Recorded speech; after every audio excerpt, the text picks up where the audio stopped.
এত বড় মানুষ ওমর, অথচ আখিরাতের ফিকিরের কি অবস্থা, আখিরাতের চিন্তা কিভাবে করেছেন। আয় হায়, আবু লুলু মাজুসির ছেলে ফজরের নামাজের সময় বিষাক্ত খঞ্জর দিয়ে হযরত ওমরের পেটে যখন চালায়, হযরত ওমরের নাড়িভুড়ি বের হয়ে গেছে। কাপড় দিয়ে পেঁচায় হযরত ওমরকে শোয়া দেওয়া হয়েছে মসজিদে নববীর ফ্লোরে। হযরত ওমর বেহুশ, একজনের কোলে মাথা। হঠাৎ একটু হুশ ফিরছে হযরত ওমরের, নামাজের খবর নিছে। ওই কঠিন মুহূর্ত দরজার কাছে এক যুবক দাঁড়ায় আছে কাপড় টাকনোর নিচে। ওই মুহূর্ত ডাক দিছেন, এই কাপড় উপরে উঠাও। দিনের ব্যাপারে হয়তো ওমর কত সিরিয়াস ছিলেন। ওই মানুষটা অর্ধ জাহান যিনি শাসন করেছেন, জান্নাতের সুসংবাদ পাওয়া মানুষ, ওই অবস্থায় ওই কোল থেকে মাথাটাকে নামায়া মসজিদে নববীর ফ্লোরে নিয়ে রাখছেন মাথাটা। কেন? এই মসজিদে নববীর ফ্লোর কি পাকা ছিল, টাইলস করা ছিল, মোজাইক করা ছিল? আরে বলেন না, কি ছিল? মাটি। মাটি। এত বড় মানুষ ওমর মাথাটা নিয়ে মাটির উপর রাখছেন, গালগুলাকে মাটির সাথে হযরত ওমর এইভাবে ঘষতেছেন আর কাঁদতেছেন, ঘষতেছেন আর কাঁদতেছেন আর বলতেছেন, ওয়াইলুল লাকা ইয়া ওমর ইন লাম ইয়াগফির লাকা রাব্বুক। ওমর, তোমার রব যদি তোমাকে ক্ষমা না করে, ওমর তোমার জন্য ভয়ঙ্কর বিপদ কিন্তু অপেক্ষা করতেছে। এত বড় মানুষ ওমরের আখিরাতের এইরকম ফিকির। সাইয়েদনা আবু বকর এত বড় মানুষ, অথচ আখিরাতের ফিকিরের কি অবস্থা ছিল। সাইয়েদনা আবু বকর দূরে নির্জনে চলে যেতেন, একা একা চিৎকার করে করে কাঁদতেন আর নিজেকে ধিক্কার দিয়ে দিয়ে বলতেন, ইবনা আবি কুহাফা, এই আবু কুহাফার বেটা, তুই মানুষ কেন হইলি রে? তুই মানুষ কেন হইলি? এখন আল্লাহর সামনে তুই কেমনে দাঁড়াবি, কেমনে হিসাব দিবি? গাছের কাছে যায় যায় হযরত আবু বকর কাঁদতেন আর বলতেন, ইয়া লাইতানি কুনতু বারাকা, আমি মানুষ না হয়ে যদি গাছের ডালপালা হইতাম, পাতা হইতাম, তাই আল্লাহর সামনে আমাকে দাঁড়াইতে হতো না।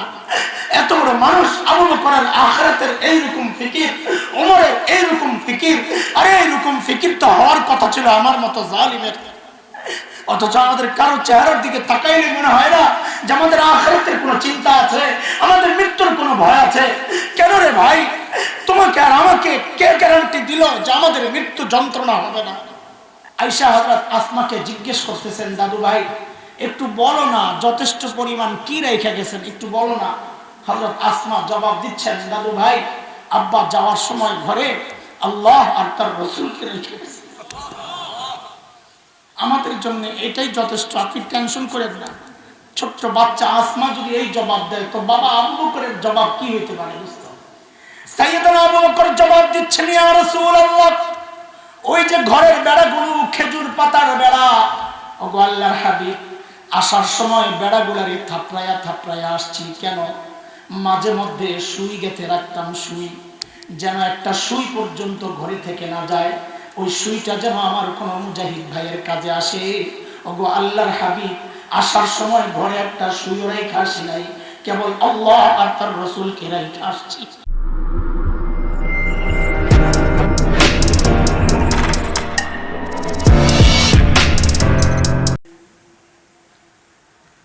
পারুয়া ইসলামী সমাজ ইসলামী সম্মেলন সংস্থার উদ্যোগে আয়োজিত আজিম শান ইসলামী সুন্নি মহাসম্মেলনের চলতি অধিবেশনের সম্মানিত সভাপতি, উপস্থিত হযরত উলামায়ে কেরাম, মুরব্বিয়ানে আযম, দূর দূরান্ত থেকে আগত ইসলাম প্রিয় সুধী সমাজ, প্রিয় ছাত্র ভাইয়েরা, যুবক বন্ধুরা, পর্দার আড়ালের মা ও বোন, আল্লাহ সুবহানাহু ওয়া তাআলার অশেষ মেহেরবানি আর করুণা দয়া, যে মহান মালিক লাখো কোটি মানুষ থেকে বাছাই করে দিন এই মাজলিসে আমাকে আপনাকে একত্রিত করেছে,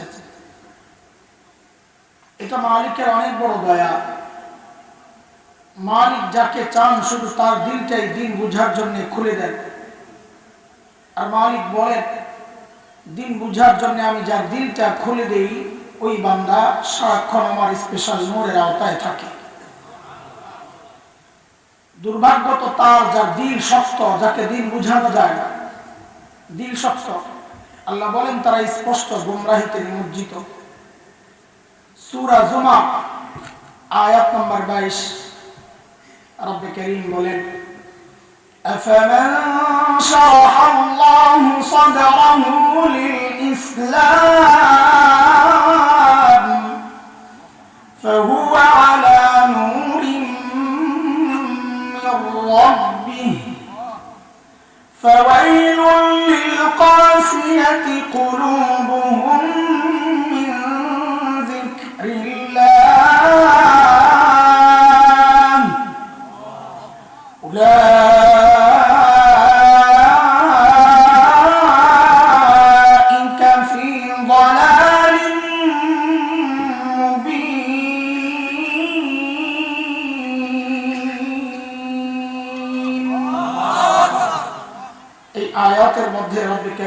কথাগুলো বলেছেন। মুহতারাম হাজিরিন, যে মহান মালিক এই নিয়ামতে আমাদেরকে ধন্য করলেন, ওই মালিকের শুকরিয়া আদায় করি, জবান খুলে প্রাণ খুলে কালিমাতুশ শুকর উচ্চারণ করি আলহামদুলিল্লাহ।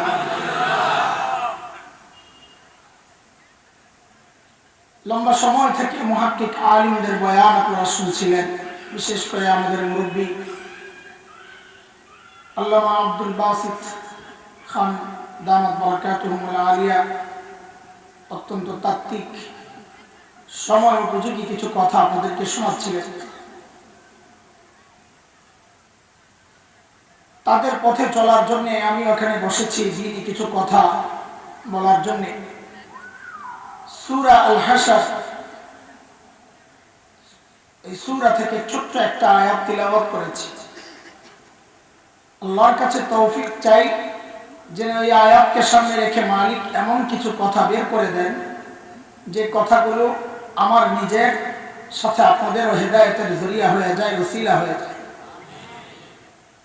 মুহতারাম হাজির, যে আয়াতটা আমি তিলাওয়াত করেছি, এই আয়াতে মালিক আমাকে আপনাকে বড় মায়া করে একটা ডাক দিয়েছেন, ইয়া আইয়ুহাল্লাযীনা আমানু।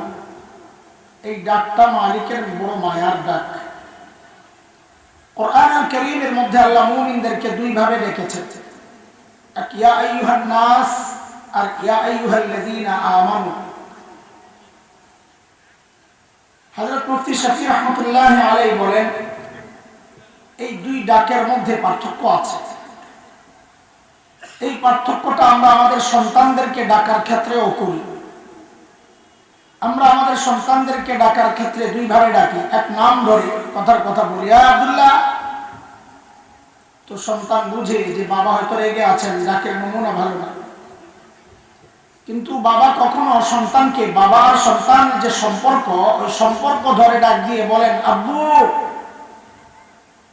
সম্পর্ক ধরে ডাক দিলে যাকে ডাক দেওয়া হয় সে বুঝে যে বাবা আমাকে মায়া করে ডাক দিয়েছে। ঠিক আল্লাহ তাআলা যখন বান্দাকে ডাক দেন, ও মানুষ, ইয়া আইয়ুহান নাস, যেন নাম ধরে ডাকেন, তখন বুঝে নেওয়া হয়তো আল্লাহ তাআলা রেগে আছে।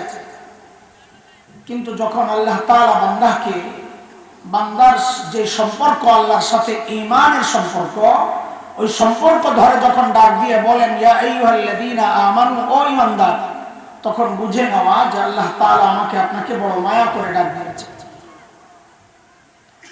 আমি যে আয়াতে কারিমা তিলাওয়াত করেছি, এই আয়াতে আল্লাহ বড় মায়া করে ডাক দিয়ে বলছেন কি, ইয়া আইয়ুহাল্লাযীনা আমানুত্তাকুল্লাহ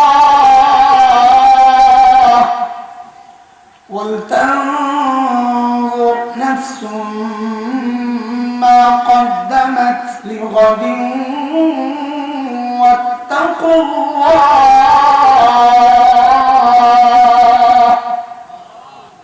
দুইটা হুকুম করেছেন আল্লাহ তাআলা। এক হুকুম হচ্ছে, ও ঈমানদাররা আল্লাহকে ভয় করো। এই বিষয়ে আমি কথা বলার ইচ্ছা করি নাই।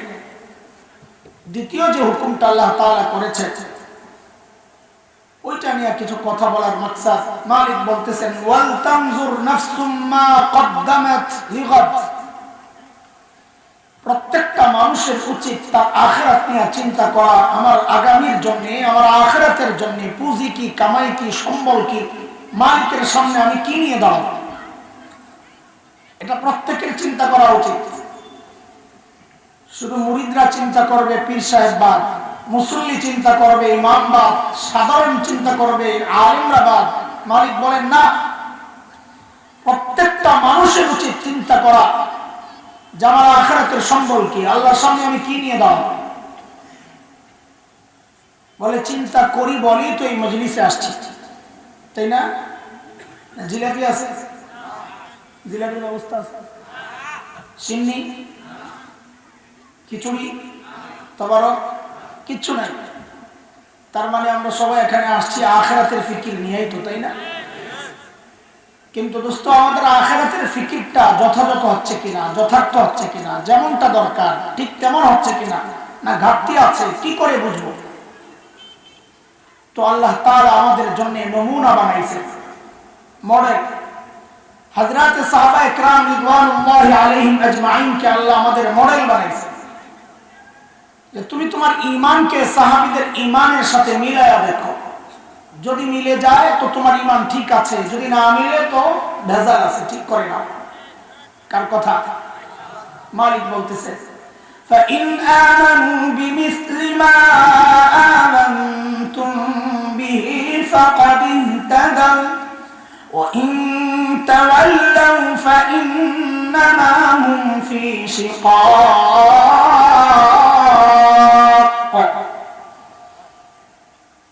বলে তুমি তোমার তাকওয়াকে সাহাবীদের তাকওয়ার সাথে মিলায়া দেখো। বলে কেন মিলাবো?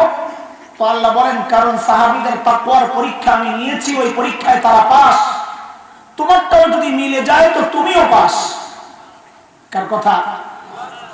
আল্লাহ বলতেছেন উলাইকা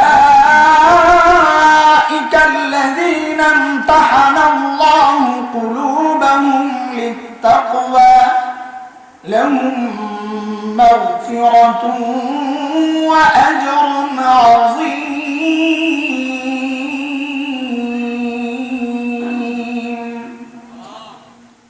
সূরা তাওবার মধ্যে আল্লাহ তাআলা আরেকটু স্পষ্ট করে একদম ক্লিয়ার করে বলেছেন।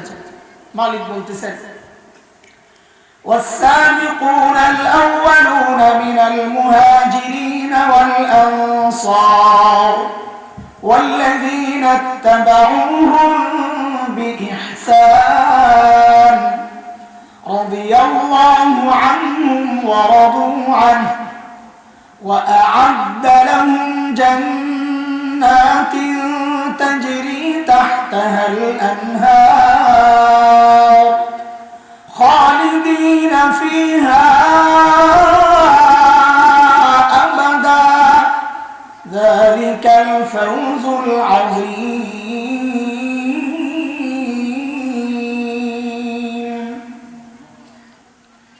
এই আয়াতের মধ্যে আল্লাহ তাআলা বলছেন সাহাবীরা আমার উপর রাজি ছিল, আমিও তাদের উপর রাজি, আর তাদের জন্য জান্নাত তৈরি করে রাখছি। বলে আল্লাহ তো আমাদের কি হবে? তো আল্লাহ তাআলা এই আয়াতের মধ্যে ছোট্ট করে বলছেন ওয়াল্লাযীনা তাবাউহুম বিইহসান, যার ঈমান সাহাবীদের ঈমানের মতো হবে, যার আমল সাহাবীদের আমলের মতো হবে, আল্লাহ বলেন ওই বান্দার উপরও আমি রাজি, তার জন্যও জান্নাত রেডি আছে। এই জন্য দোস্ত আমাদের আমলকে কাদের সাথে মিলায়া রাখতে হবে? কাদের সাথে? জোরে বলেন। আপনি আযানের আগে দুরূদ শরীফ পড়বেন কি পড়বেন না এটা আপনার বিষয়, তবে একজন আলিম হিসাবে আপনাকে বলবো আপনি আপনার এই আমলকে সাহাবীদের আমলের সাথে মিলায়া দেখেন, যদি মিলে তো করেন, না মিললে ছাড়েন। আপনি দুরূদ শরীফ বসে পড়বেন না দাঁড়ায়া, শুয়ে শুয়ে পড়বেন না লাফায়া, আপনার বিষয়। তবে আলিম হিসাবে আপনার কাছে অনুরোধ, আপনি এই আমলটাকে সাহাবীদের আমলের সাথে মিলায়া দেখেন, যদি মিলে যায় তো করেন, না মিললে ছাড়েন, হিসাব সোজা। সমস্ত আমল কাদের সাথে মিলায়া দেখব? তো আল্লাহ তাআলা যে আয়াত আমি পড়েছি, আল্লাহ বলছেন আখিরাতের প্রস্তুতি নেওয়ার জন্য। তো সাহাবায়ে কেরাম আখিরাতের ফিকির কিভাবে করেছেন, আমরা আমাদের ফিকিরকে তাদের সাথে একটু মিলায়া দেখি। মূল কথায় ঢোকার আগে ভূমিকার কথাগুলো একটু বুঝে নেন, তো মূল কথা বুঝতে সহজ হবে ইনশাআল্লাহ। দোস্ত সাহাবীদের আমলের সাথে আমাদের আমল হুবহু মিলবে না, এটাও মাথায় রাখা। হুবহু যদি মিলতো তো আল্লাহ তাআলা আমাদেরকে সাহাবীদের যোগী পাঠাইতেন, নবী যোগী পাঠাইতেন। ছোটবেলায় আমরা একটা গান গাইতাম যখন একদম বাচ্চা ছিলাম, পিচ্চি। তো এটা আমি এক লাইন গাইবো শুধু শোনানোর জন্য, যে কি গাইতাম, গজল গাবো না, কারণ এই বয়ানে বৈশাখ গজল গাওয়া আর আজান দেওয়ার বিরুদ্ধে আমি বলি, টাইম পাস করা। তো এগুলোর বিরুদ্ধে বলে এখন নিজেই যদি বলি, বলবো ওই দেখো নিজে আমার করে। এটা শুধু বোঝানোর জন্য এক লাইন বলতেছি। ছোটবেলায় গাইতাম আমরা, জন্ম যদি হতো মোদের রাসূল পাকের কালে, আহা রাসূল পাকের দেশে, ফুল স্টপ, আর আগাইলাম না। তা আমাদের উস্তাদরা আটকায় দিতে, হয় এই গজল গাওয়া যাবে না। কি গজল গায়? কেন? কারণ কোন যুগে জন্ম হইলে আমার জন্য ভালো হবে এটা আমার বেশি চিন্তা না। আমার মালিক যেই যুগে পাঠানো মুনাসিব মনে করেছেন, উপযুক্ত মনে করেছেন, আমাকে ওই যুগেই পাঠিয়েছে। নবী যুগে হইলে সাহাবী না হইয়া তো আবু জাহেল হইতে পারতাম। তবে একটা খুশির খবর আছে আমাদের, শুনবেন আপনারা? খুশির খবর, খুশির খবর। আপনারা তো অনেক সময় ধরে বসে আছেন ঠান্ডার মধ্যে, এই জন্য আমি চিন্তা করতেছি এই সাইড সুইডের রস মস টান দেবো কিনা, না সোজা দৌড় মারবো আল্লাহর নাম নিয়ে। কষ্ট হইতেছে না আপনাদের?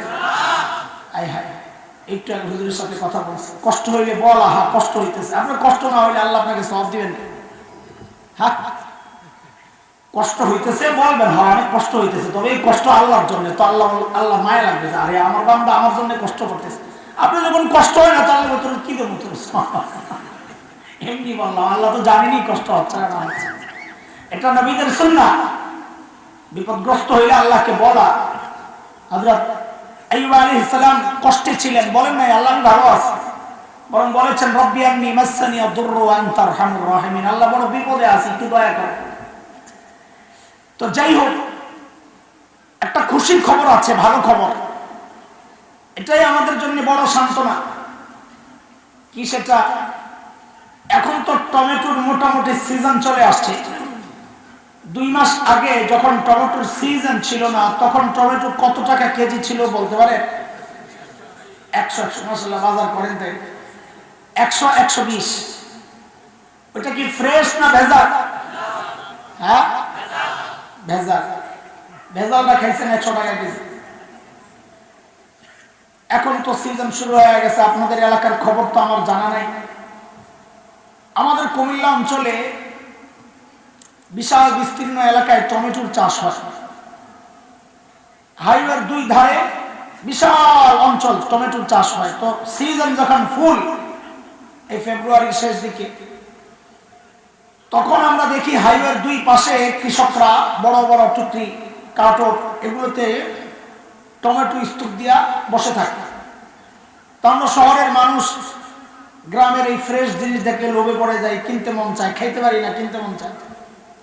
তো মাঝে মধ্যে গাড়ি থামায়া জিজ্ঞেস করি ভাই কেজি কত? তো মাঝে মধ্যে জবাব আসে এমন, যত দেন তত। কত?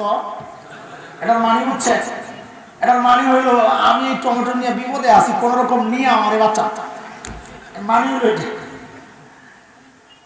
তো মাঝে মধ্যে গাড়ি ধরে নিয়ে নিই। তো বাড়িতে গিয়া বাসায় গিয়ে মেপে দেখি কেজি পড়ছে 4 টাকা 5 টাকা। আপনাদের এই অঞ্চলে 4 টাকা 5 টাকা হয় কখনো? হয়? ও মাশাআল্লাহ, তাহলে তো বুঝবেন ভালো। আচ্ছা বলেন তো, এই যে 4 টাকা 5 টাকা কেজি টমেটোটা, এটা ফ্রেশ না ভেজাল? ফ্রেশ। হায় আল্লাহ, দুনিয়া উল্টায় গেছে। ফ্রেশটা খান 5 টাকায় আর ভেজালটা খান 100 টাকায়, তাই না? এই পার্থক্যটার কারণ কি বলেন তো? ও মাশাআল্লাহ, সিজন আর অফ সিজন। সিজন যেটা, সেখানে ভালো জিনিস ফ্রেশ, দাম আসল দাম, কম না, এটা কম বলা যাবে না, এটাই আসল দাম। অফ সিজন জিনিস ভেজাল কিন্তু রেট বেশি। ঠিক আছে কথা? এটাই আমাদের বড় সান্ত্বনা। আল্লাহকে ধরবেন শক্ত করে, আল্লাহ আমার তো ইবাদতের সিজনে পাঠাও নাই। নবী যুগ, সাহাবীদের যুগ, তাবেঈদের যুগ, ওগুলা তো মূল সিজন। নবী বলেছেন উত্তম সময় ওগুলা, খায়রুল কুরুনি কারনি, ওগুলা উত্তম সময়। আল্লাহ আমাকে তুমি ওই উত্তম সময় তো পাঠাও নাই, ইবাদতের সিজনে পাঠাও নাই, পাঠাইছো তো ফাসাদের জামানায়, শেষ জামানায়, অফ সিজনে। আমাদের আমলগুলো একটু ভেজাল হবে, একটু ফরমালিন থাকবে, কিন্তু রেট বাড়ায় দেওয়া লাগবে। ঠিক আছে না? হযরত মুফতি সাহেব দামাত বারাকাতুল্লাহ আলাইহি আমার পাশে বসা, আমার ওস্তাদ তুল্য। আপনারা মনে করেন না যে আন্দাজে একটা বানায় বলে দেন, তো আমাদের বড়রা ভুল যেই করুক থাপ্পড় দিতে দেরি করে না। আমিও থাপ্পড় খাবো যদি এরকম উল্টা পাল্টা করি। হাদিসের ইশারা আছে, আমি এই যে ব্যাখ্যা দিলাম এটা আন্দাজি না, হাদিসের ইশারা আছে। নবী আলাইহিস সালাম বলেছেন মান তামাসসাকা বিসুন্নতি ইনদা ফাসাদি উম্মতি ফালাহু আজরু শাহীদ। মিআ শাহীদ অনেকে বলেন, তো আমাদের মুফতি আব্দুল মালিক দামাত বারাকাতুল্লাহ আলাইহি বলেছেন মিআ লাগাইলে হাদিসটা দুর্বল হয়ে যায়, মিআ ছাড়াই হাদিসটা সহিহ। 100 মিয়া মানে 100 শহীদের সওয়াব, 100 লাগবে না, একটাও যথেষ্ট। আল্লাহর হাবিব বলেন আখিরি জামানায়, ফাসাদের জামানায় কিয়ামতের আলামতগুলো যখন প্রকাশ পাওয়া শুরু করবে, সেই জামানায় কেউ যদি সুন্নাত আঁকড়ে ধরে, নবী বলেন আল্লাহ তাআলা তাকে তার আমলনামায় শাহাদাতের মর্যাদা লিখে দিবেন।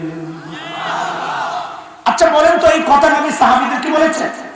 এই সাহাবীরা তোরা সুন্নাত আঁকড়ে ধর, আল্লাহ শাহাদাতের মর্যাদা দিবেন বলেছে?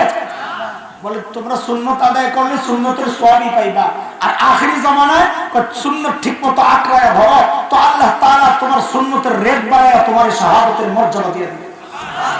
তো কি বোঝা গেল? অফ সিজনে আমলের রেট বেড়ে যায়। এই হাদিস কি প্রমাণ করে? অফ সিজনে আমলের, এটা আমাদের বড় সান্ত্বনা। মানে কোন রকম একটু সুখ অনুভব করা আর কি, পাগলের সুখ মনে মনে কোন রকম একটু সুখ অনুভব করা। বুঝত? সাহাবীদের মূল কথায় ঢুকে নাই, ভূমিকা বুঝাইতেছি, ঢুকার আগে বুঝে নেয় সাহাবীদের আমলের সাথে আমাদের মৌলিক পার্থক্য কোন জায়গায়, এটা আগে বের করে। মৌলিক পার্থক্য কোথায় এটা বুঝার আগে বুঝে।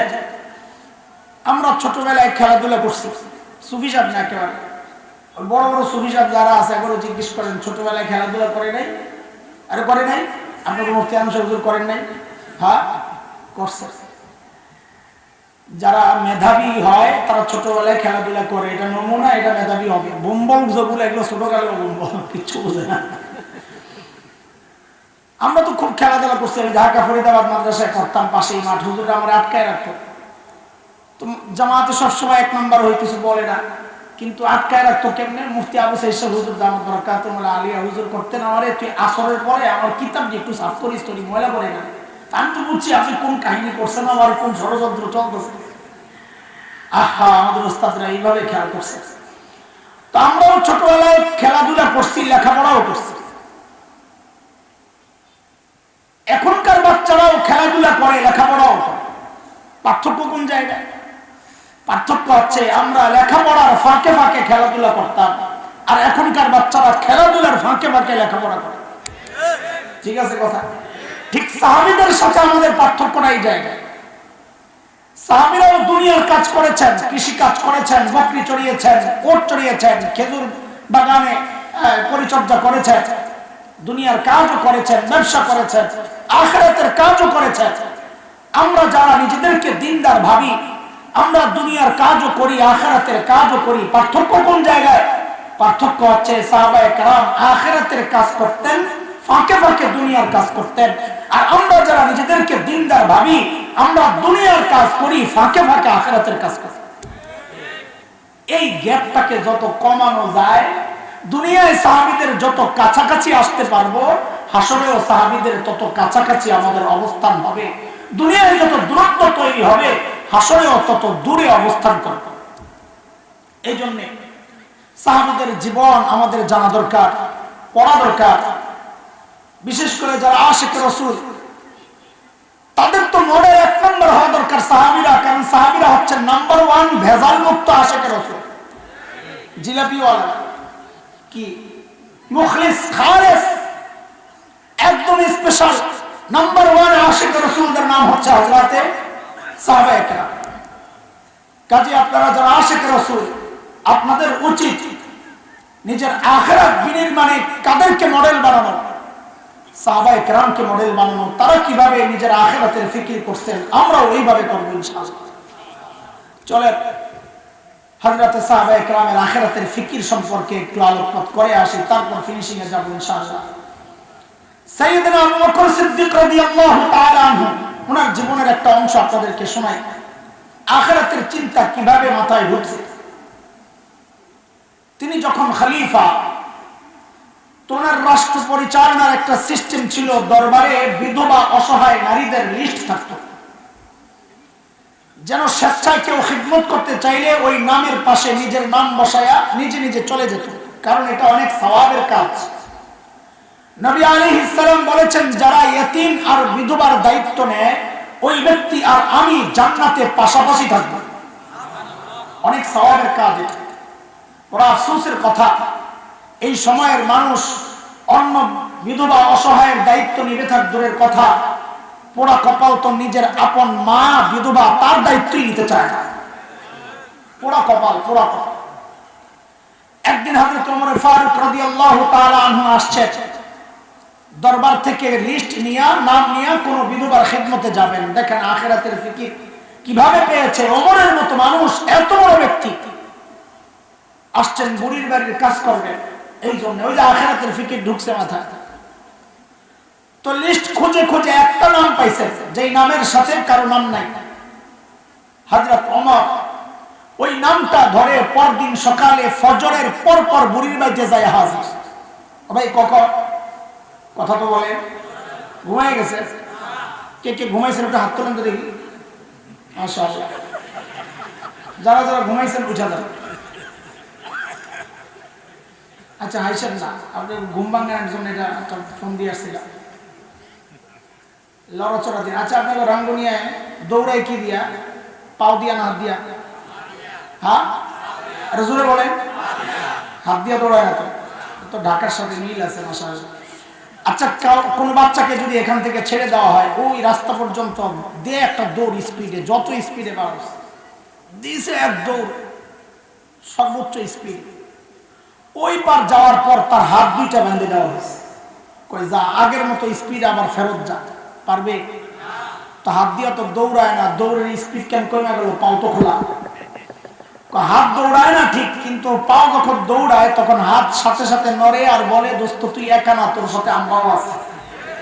এই একটু ভরসা দিলেই পাও দৌড়ের মধ্যে স্পিড পাওয়া যায়। ও ভাই বক্তা তো পায়ের কাজ করবে, শ্রোতারা যদি একটু হাতের ভূমিকা না নেয় তো বক্তার পাও চলবে না। বুঝে আসছে কথা? এখনো তো কথা বলে লা হাওলা ওয়ালা কুওয়াতা। পরদিন সকাল ফজরের পর পর হযরত ওমর বুড়ির বাড়িতে হাজির। কখন বলেন?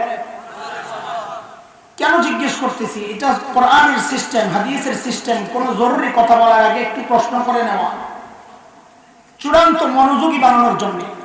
আল্লাহ তাআলা কারিয়া সম্পর্কে বলবেন, তো আল্লাহ কি বলতেছেন? আল কারিয়া। হঠাৎ বলে আল কারিয়া, মাল কারিয়া, ওমা আদরাকা মাল কারিয়া। কারিয়া কারিয়া কি?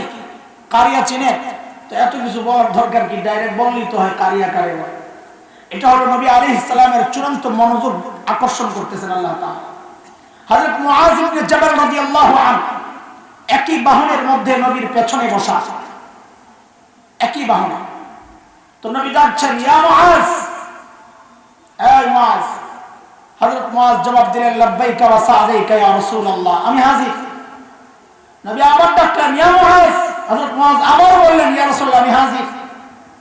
নবী আবার ডাকলেন ইয়া মুআয। হযরত মুআয আবারও জবাব দিলেন ইয়া রাসূলুল্লাহ, আমি হাজির। রিওয়ায়াতে হযরত মুআয বলেন এই যে নবী বারবার ডাকছে, বিষয়টা এমন না যে আমি অনেক দূরে, আমি আওয়াজ শুনি না অথবা আমার জবাব নবী শুনেন না, এমন না ব্যাপারটা। লাইসা বাইনি ওয়া বাইনাহু, পিছনে যে থাকে সে ধরে বসে, ওটের মধ্যে ওই কাঠটা বসানো হইতো, মানে শুধু ওই কাঠটা, আর কিচ্ছু নাই। তারপরে নবী বারবার কেন ডাকছে? মনোযোগী হওয়ার জন্য। এই জন্য জিজ্ঞেস করলাম হযরত ওমর বুড়ির বাড়িতে কখন যায় হাজির? কেন জিজ্ঞেস করতেছি? কারণ সাহাবায়ে কেরাম দিনের কাজ শুরু করতেন ফজরের পর পর। নবী আলাইহিস সালাম যারা সকালে কাজ করতেন তাদের জন্য বরকতের দোয়া করেছেন। শেখ ইবনুল কাইয়িম রাহমাতুল্লাহি আলাইহি যাদুল মাআদের মধ্যে আসছে, তিনি লিখেছেন যে ব্যক্তি সকালে ঘুমায় তার ঘর থেকে জিন্দেগিতে অভাব দূর হয় না। এই জন্য সকালে ঘুমবা, কাজ করবেন সকালে, তো কাজের বরকত হবে ইনশাআল্লাহ, অভাবও যাবে না ইনশাআল্লাহ। পরদিন সকাল সাইয়েদনা ওমর ইবনুল খাত্তাব রাদিয়াল্লাহু আনহু বুড়ির বাড়ির দরজা নক করে বলে, মারে আপনার ঘরের কাজগুলো করার জন্য আমি ওমর ইবনুল খাত্তাব হাজির। বুড়ি ভেতর থেকে জবাব দেন, বাবারে প্রতিদিন যে আল্লাহর বান্দা আমার ঘরের কাজগুলো করেন, ইতিমধ্যেই তিনি এই কাজ করে চলে গেছেন। হযরত ওমর চিন্তা করলেন তাইলে আমাকে আরো সকালে আসা লাগবে। ওই চিন্তায় হযরত ওমর পরদিন ফজরের আযানের ওয়াক্ত বুড়ির বাড়ির দরজার সামনে দরজা নক করে বলে, মারে আপনার ঘরের কাজগুলো করার জন্য আমি ওমর ইবনুল খাত্তাব হাজির। আজকেও বুড়ি জবাব দিচ্ছেন, বাবারে প্রতিদিন যে আল্লাহর বান্দা আমার ঘরের কাজগুলো করেন, তিনি ইতিমধ্যেই ওই কাজ করে চলে গেছেন। হযরত ওমর চিন্তা করলেন তাইলে আমাকে আরো সকালে আসা লাগবে। ওই চিন্তায় হযরত ওমর পরদিন তাহাজ্জুদের ওয়াক্তে বুড়ির বাড়ির দরজা নক করে বলে, মারে আমি ওমর ইবনুল খাত্তাব আপনার ঘরের কাজগুলো করার জন্য আসছি। আজকে বুড়ি হযরত ওমরকে অবাক করে জবাব দিচ্ছেন, বাবারে প্রতিদিন যে আল্লাহর বান্দা আমার ঘরের কাজগুলো করেন তিনি ইতিমধ্যে ওই কাজ করে চলে গেছেন। কখন কখন? আরে কখন? তাহাজ্জুদের ওয়াক্ত চিনেন? কখন? হ্যাঁ, শেষ রাত। এটা তো একটা কেমন জবাব। আচ্ছা, এটা মুফতি সাহেব বলবেন। এমনি যেহেতু জিজ্ঞেস করে ফেলছি, আবার কোন ভেজাল লাগে যে হুজুর মনে জানে না, ওনাদের কাছেই জানছি, শিখছি। সেটা হলো পুরা রাতটারে 3টা ভাগ করবে। পুরা রাত বলতে সূর্য যখন ডুবে আর সূর্য যখন উঠে, পুরা টাইমটাকে 3টা ভাগ করবেন। ভাগ করে 2 ভাগ বাদ দিয়া 3য় ভাগ যখন শুরু হয় ওখান থেকে সাহারির মূল টাইম, তাহাজ্জুদের মূল টাইম। ওটা আমার মাকসাদ না। আমার মাকসাদ হচ্ছে আমার কাছে একটা ডিজিটাল ব্যাখ্যা আছে তাহাজ্জুদের ওয়াক্তের। কি ব্যাখ্যা? ডিজিটাল ব্যাখ্যা। এটা কি বলে? এই যুগের পোলাপাই ফেসবুক, ইউটিউব, ইন্টারনেট বন্ধ করে যখন ঘুমাইতে যায় ওটা হলো তাহাজ্জুদের ওয়াক্ত। এত করে সবচেয়ে বিপদে আছে রাত্রে যারা চুরি করতো তারা।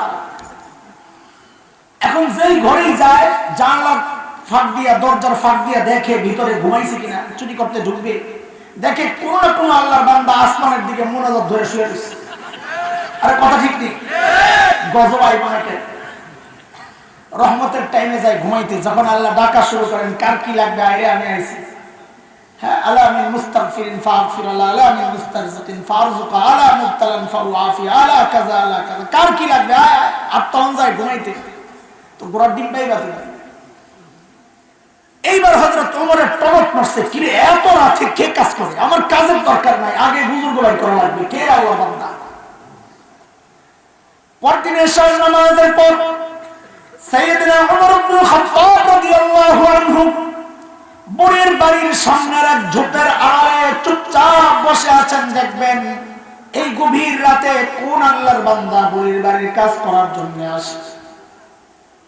হযরত ওমর লক্ষ্য করলেন রাত একটু গভীর হতে এক আল্লাহর বান্দা চোরের মতো পা টিপে টিপে বুড়ির বাড়ির দিকে আগাইতেছে। হযরত ওমর রেডি, আসার দেখি কে আপনি? যেই না কাছাকাছি আসছেন হযরত ওমর দাঁড়িয়ে গেছেন। এই কে আপনি? বাপরে, হযরত ওমরের যে আওয়াজ! রাত গভীর, মানুষটাও একা, আমার সামনে এরকম কেউ যদি দাঁড়ায় বলতো এই কে, আমি তো সাথে সাথে কাপড় নষ্ট হয়ে গেলাম। কিন্তু হযরত ওমরকে, ওমরের আওয়াজে ওই ব্যক্তি ভয় পাবেন থাক দূরের কথা, উল্টা হযরত ওমর যাকে দেখলেন নিজেই চমকায়া গেছেন। দেখেন আর কেউ না, খলিফাতুল মুসলিমিন আবু বকর সিদ্দিক রাদিয়াল্লাহু তাআলা। ওমর তো অবাক হয়ে গেছে, পায়ের দিকে তাকায় দেখে জুতা নাই। মিজাজটা গেছে গরম হইয়া। হয়তো ওমর আবু বকরকে মনে ভালোবাসতেন, মহব্বত করতেন, এমনি লাগা থাকতেন সবসময়। এই লাগা হইলো গুতাগুতি আর ক্ষমতার লাগা না, এটা হলো কার চেয়ে আমলকে বেশি করতে পারে ওই লাগা। আবার ভুল বুঝেন না, ধরছেন এই সুবি সাহেব জুতা কই, আগে ওটার জবাব দেন, খালি পায়ে কেন? আয় হায় হায় হায়, ইসলামী শাসন ব্যবস্থার কি সৌন্দর্য! সাইয়েদনা আবু বকর জবাব দিচ্ছেন, ওমর জুতা পরলে চটচট আওয়াজ হয়, আহারে যদি মানুষের ঘুম ভেঙে যায়। চিন্তা করা যায়, শাসনকর্তা, প্রধান, রাষ্ট্রপ্রধান, জনগণের ঘুম নষ্ট হবে এই জন্য রাতে জুতা খুলে খালি পায়ে হাঁটতেছে। আর কোন দেশে বসবাস করি, ঘুম তো দূরের কথা, জানেরই তো নিরাপত্তা নেই। হায় ওলামায়ে দেওবন্দ, আমাদের আকাবিররা যে সাহাবীদের নমুনা, এই ঘটনা সাথে যখন মুফতি শফি রহমতুল্লাহ আলাইহির লেখা এক ঘটনা পড়েছি, আমার খুব খুশি লাগছে। হযরত মুফতি শফি রহমতুল্লাহ আলাইহি লিখেন, আমার এক ওস্তাদ আজগর হোসেন রহমতুল্লাহ আলাইহি, দারুল দেওবন্দের ওস্তাদ, বড় বুজুর্গ ছিলেন। তো বলেন, আমি লেখাপড়ার শেষে হযরতের সান্নিধ্যে নিজের আত্মা সংশোধনের জন্য কিছুদিন ছিলাম। তো একদিন হযরতের সাথে রাতে কোথাও যাচ্ছি, এক জায়গায় গিয়ে হযরত নিজের জুতাটা খুলে ফেললেন, খালি পায়ে কিছুক্ষণ হাঁটলেন। তো আমি অবাক হয়ে গেলাম, হযরত হঠাৎ করে কেন জুতা খুললেন? এটা কোনো মোবারক জায়গা কিনা, পবিত্র জায়গা কিনা? কারণ হযরত মুসা আলাইহিস সালামকে আল্লাহ পবিত্র জায়গায় বলেছেন ফাখলা'না আলাইক ইন্নাকা বিল ওয়াদিল মুকদ্দাসি তুওয়া, তুই পবিত্র জায়গায় আছো, জুতাটা খোলো। তো এমন কোনো বিষয় কিনা। কিছু দূর যায় হযরত জুতা আবার পরলেন, হাঁটা শুরু করলেন। আমি জিজ্ঞেস করলাম হযরত জুতা খুললেন কেন, বুঝলাম না কিছু। হযরত আসগর হোসেন রহমতুল্লাহ আলাইহি জবাব দিচ্ছে, মুফতি শফি মিয়া শফি, এই যে বাড়িটা, এই বাড়িটা একটা অমুসলিম পতিতা দেহ ব্যবসায়ী, যে নিজের দেহকে বিলায় পয়সার বিনিময়ে, সোজা কথায় যদি বুঝেন ব্যবসা, তার বাড়ি। তো জুতা খুলছেন কেন? বলে এই মেয়েটার এক সময় রূপ যৌবন ছিল, তার খদ্দের আসতো, কাস্টমার আসতো, তার চাহিদা ছিল অনেক, সে পয়সা কামাতো। এখন তার বয়স পড়ে গেছে, সেই রূপ যৌবন নাই, তার কাছে কাস্টমার আসে না, কিন্তু সে ওই পুরানো অভ্যাস অনুযায়ী প্রতিদিন রাতে অপেক্ষায় থাকে কেউ আসে কিনা। আমরা পুরুষ মানুষ, আমাদের পায়ের জুতার আওয়াজ পাইলে সে বুঝবে কোন পুরুষ আসতেছে তার ঘরের দিকে, সে আশাবাদী হবে। যখন আমরা চলে যাব আশাহত হইয়া, সে কষ্ট পাবে, দুঃখ পাবে। আমি চাই না এই কষ্টটা সে পাক। হায় আমার আকাবির, হায় আমার আকাবির। অমুসলিম নারী, তাও পতিতা, তার একটু কষ্ট, ওই খেয়াল রাখছেন আমাদের বাবা। আর এখন আমি টয়লেট বানাই কোথায়? নিজের জায়গার শেষ সীমানা আরেকজনের ঘরের কোনায়। গন্ধ যা আছে ওই বেটা খাক, আমি বেঁচে যাবো। যদি জিজ্ঞেস করে কিরে তোর টয়লেট বানানোর আর জায়গা নেই, তোর জায়গায় বানাইছি বেটা। এর নাম ইসলাম না দোস্ত, এর নাম ইসলাম না। যাই হোক, হযরত ওমর ধরছেন, আবু বকর এত রাতে আপনি আসছেন কে? সারাদিন প্রশাসনিক কাজে ব্যস্ত থাকে, রাতে একটু আরাম করবেন, তা না আপনি আসছেন খেদমতের জন্য, কাজের জন্য। কেন রে ভাই, আমরা নাই? আমরা কি মরে গেছি? সাইয়েদনা আবু বকর কি জবাব দিলেন দোস্ত, ওই জবাবটাই আমার বয়ান। ওই জবাবটা ছোট্ট কথা, ওই জবাবটাই বয়ান। তবে ওই জবাবটা এখন দেব না। কেন? কারণ জবাবটার ওজন কত এটা বুঝতে হলে আগে আবু বকরের ওজন বুঝা লাগবে। আবু বকর কত বড় মানুষ।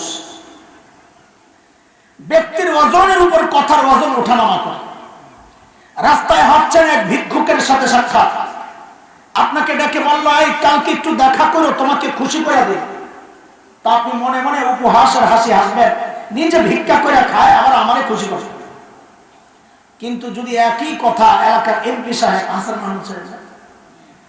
হাসান মাহমুদ সাহেব যদি বলেন এই কালকে দেখা করো, খুশি করে দেব, তখনও কি উপহাসের হাসি হাসবেন না আশাবাদী হবে?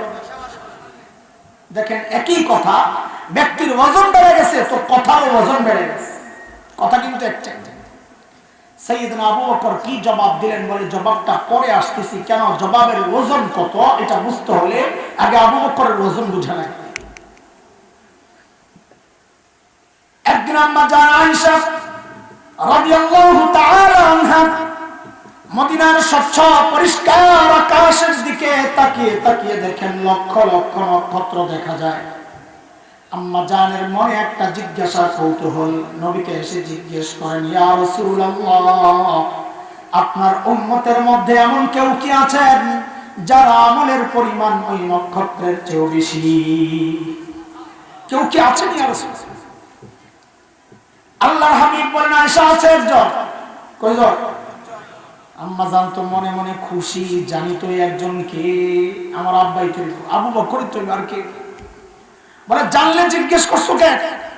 বলে এটা দুনিয়ার সব মেয়েদের স্বভাব, সব মেয়েরাই চায় স্বামীর মুখ দিয়ে একটু শ্বশুর বাড়ি বাবার বাড়ির প্রশংসা শুনতে। কথা ঠিক নেই? একদিন খালি বদনাম করে দেখবেন এক সপ্তাহ তরকারি আর কিছু মজা হয়। হ্যাঁ ঠিক আছে কথা। এই বিপদে খালি আমি একাই না, আরো আছে। অনেক খুশি না, বেটি করে সাইজ করতেছি যে আমি তো পারি না, হুজুরে দিয়ে কাম সাপতেছি আজকে, তাই না? বোকা বোকা, সাইজ তোমারে করা হয়েছে, তুমি টের পাও নাই কেন? তার মা বাবার প্রশংসা করলে তার ভালো লাগে, বদনাম করলে কষ্ট লাগে, এটাই তো হওয়া দরকার। পোড়া কপাল তো তুই গাধা। এই বউ যখন তোর মা বাবার বদনাম তোর কানে ঢুকায় তখন তোর কষ্ট লাগে না, বরং বউয়ের কথা শুই না যায় মা বাবার সাথে খারাপ আচরণ করস। অসভ্য অসভ্য তো তুই। আম্মা জান তো আশায় বসে রয়েছে নবী আবু বকরের নাম বলবেন। নবী বলেন, আয়েশা, আমার যে উম্মতের আমল ওই নক্ষত্রের চেয়ে বেশি, সে হচ্ছে ওমর ইবনুল খাত্তাব। এবার আম্মা জানের চেহারার কি অবস্থা! একে তো নিজের বাপের নাম বলেন নাই, আবার বলছেন নবী সতীনের বাপের নাম। বাপরে বাপ! হযরত ওমর সতীনের বাপ না? আম্মা জান হাফসা রাদিয়াল্লাহু তাআলা আনহার বাবা। আম্মা জানের চেহারাটা একদম মলিন হয়ে গেছে। নবী তো চেহারা দেখে বুঝছেন আয়েশার ভিতরে গন্ডগোল চলতেছে। মানুষের চেহারা দেখলে বোঝা যায়, ইংরেজিতে একটা কথা বলে, face is the index of mind. মানুষের ভিতরে কি কাজ করে এটা তার চেহারায় ফুটে ওঠে। আল্লাহ রাসূল তো বুঝছেন আয়েশার ভিতরে গন্ডগোল চলতেছে, তো নবী সান্ত্বনা দিচ্ছেন, আয়েশা, তুই ভেবেছিলা তোমার বাবার নাম বলবো, তাই না আয়েশা? আরে আয়েশা, শোনো শোনো, তোমার বাবা আবু বকরের হিসাবটাই তো আলাদা। আমার গোটা উম্মতের আমল যদি এক পাল্লায় রাখা হয়, আর একা তোমার বাবা আবু বকরের আমল যদি আরেক পাল্লায় রাখা হয়, তো আবু বকরের আমলের পাল্লা ভারী হয়ে যাবে। আবু বকরের মর্যাদা। একদিন হযরত ওমর আসছে, এসে বলেন, আবু বকর দোস্ত, আপনার সাথে একটা লেনদেন করতে চাই। আবু বকর বলে, কি লেনদেন করবেন আপনি? আমার কি আছে, কি নিলেন কর। আবু বকর, আমি আমার সারা জিন্দেগীর আমল, কে বলতেছে? ওমর রাদিয়াল্লাহু আনহু। আমার সারা জিন্দেগীর আমল আবু বকর আমি আপনাকে দিতে চাই, সব দিয়ে দেব। আবু বকর বসে চিন্তায়, কিরে ওমর এত ভালো মানুষ, সারা জিন্দেগি উনি আমার সাথে আমল নিয়ে করলেন প্রতিযোগিতা, আর এখন বলে সব দিয়ে দিলেন। আরে ভাই, এখানে কোনো ঘাপলা আছে কথা? আবু বকর মানুষ সরল সোজা, কিন্তু ব্যাককল তো না। সরল সোজার ব্যাককল এক জিনিস। হযরত উলামায়ে কেরামের চেহারার দিকে তাকায় দেখেন, কোনো একেবারে যেন দুনিয়ার কিচ্ছু বুঝে না, আর পাবলিক মনে করে আসলেই বুঝে না। আসলে তো সরল সোজা। আর যার সিনায় কোরআন আর হাদিসের জটিল জটিল মাসআলা যিনি ধারণ করেছেন, সে বোকা ব্যাককল হতে পারে না। যে মনে করে সে ডাবল ব্যাককল। কথা বলে ঠিক কি? আমাদের একজন বড় মুফাসসির ছিলেন, আল্লামা মুস্তাফা আল হুসাইনি রাহমাতুল্লাহি আলাইহি। শুনছেন নি আপনারা? হুজুর আসছেন নি কখনো এলাকায়? আচ্ছা, রাঙ্গুনি আসছেন, হুজুর বলছেন। অনেক বড় মুফাসসির ছিলেন, আল্লামা ওলিপুরি দামাত বারাকাতুহুল আলিয়ার লেভেলের। উনি যেই টাইমে হিরো, ওই টাইমে তো ফেসবুক ছিল না, এই জন্য আপনারা ছিলেন না। মূল সমস্যা এই জায়গায়। তো মুস্তাফা আল হুসাইনিকে দেখতে তো একেবারে সাদাসিধা। রাতে মাহফিল করে যাওয়ার সময় এক রেস্টুরেন্টে বসছেন খাইতে। খেয়ে দিয়ে লাস্টে চেটে চুটে খাচ্ছেন সুন্নত তরিকায়। একটা হাড় ছিল, হাড্ডি, ওইটারে বসে বসে চাবাইতেছেন। পাশের টেবিলে ভদ্রলোক বসে বসে চা খায়। কি খায়? কি খায়? দুনিয়ায় এমন বহু মানুষ আছে যারা মৌলবী দেখলে এদের চুলকানি শুরু হয়। এই কথা কও। দাড়ি টুড়ি দেখলে অ্যালার্জি আসে, চুলকায়। কথা বলে? ওই বেটা ওই ক্যাটাগরির। যেই না দেখছে হুজুর হাড্ডি চাবাইতেছে, মনে মনে চিন্তা করতেছে, হুজুরে যাই একটু সাইজ করে। চার কাপটা হাতে নিয়ে হুজুরের টেবিলের সামনে দাঁড়ায় বলে, এক্সকিউজ মি। হুজুর বলে, ইয়েস বলেন। বলে, একটা কথা জানতে চাই। বলে, বলেন। বলে, আচ্ছা হুজুর, আপনাদের এলাকায় কুকুরে কি খায়? ওই যে হুজুর যে হাড্ডি চাবাইতেছে, বদমাইশে হুজুরের কুকুর বানায় দিচ্ছে। নাউজুবিল্লাহ। বলে, হুজুর আপনাদের এলাকায় কুকুরে কি খায়? এত মনে করছে এই প্রশ্ন করার পর হুজুর কাঁদতে কাঁদতে নাকের পানি চোখের পানি একাকার করে মনে হয় কাঁদতে কাঁদতে বসে পড়েছে। কিন্তু এত টের পায় নাই, এই যে ডিমরুলের বাসায় হাত দিছে। যেই না জিজ্ঞেস করছে, হুজুর আপনাদের এলাকায় কুকুরে কি খায়? হুজুরের একদিকে না তাকায় হাড্ডি চাবায় আর আস্তে করে বলে, আমাদের এলাকায় কুকুরে চা খায়।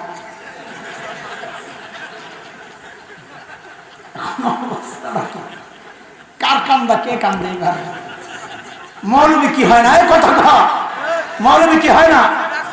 ব্যাককল হয় না, সরল সোজা। কাসেম নানতুবি রাহমাতুল্লাহি আলাইহি, আরে কত বড় মানুষ! পুরা ভারতবর্ষের স্বাধীনতা আন্দোলনের অন্যতম সিপাহ সালার, যার অঙ্গুলির ইশারায় কেবল মুসলমান নয়, স্বাধীনতাকামী হিন্দুরা পর্যন্ত উঠে বসে। দারুল দেওবন্দ মাদ্রাসার অন্যতম প্রতিষ্ঠাতা